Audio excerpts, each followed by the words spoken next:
সিলেটের কোম্পানীগঞ্জ উপজেলার উৎমাছড়া আদর্শ গ্রাম এলাকায় প্রায় ২ লাখ ঘনফুট পাথর জব্দ করেছে বিজিবি। একজন নির্বাহী ম্যাজিস্ট্রেট ও বিজিবির ঊর্ধ্বতন কর্মকর্তাদের উপস্থিতিতে এসব পাথর জব্দ করা হয়।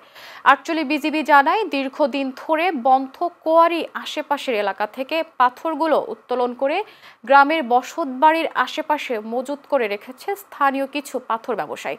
জব্দকৃত পাথরের পরিমাণ ২ লক্ষাধিক ঘনফুট হতে পারে বলে জানিয়েছে বিজিবি। উৎমাছড়া স্পট সহ আশেপাশের এলাকা থেকে পাথর লুট বন্ধে ২৪ ঘন্টা টহল জারি রেখেছে বিজিবি। এদিকে সিলেটের জাফলংয়ে পাথর লুটের ঘটনায় অজ্ঞাতনামা ১০০ থেকে ১৫০ জনের বিরুদ্ধে মামলা দায়ের করেছে সদর ইউনিয়ন ভূমি সহকারী অফিস। এছাড়াও সাদা পাথর, জাফলং ও রাংপানি থেকে পাথর লুট হওয়ার পর প্রশাসন উদ্ধার কাজ শুরু করে তা প্রতিস্থাপনের কাজ করছে। সব পাথর উদ্ধার করা না পর্যন্ত অভিযান চলবে বলে জানিয়েছে জেলা প্রশাসন।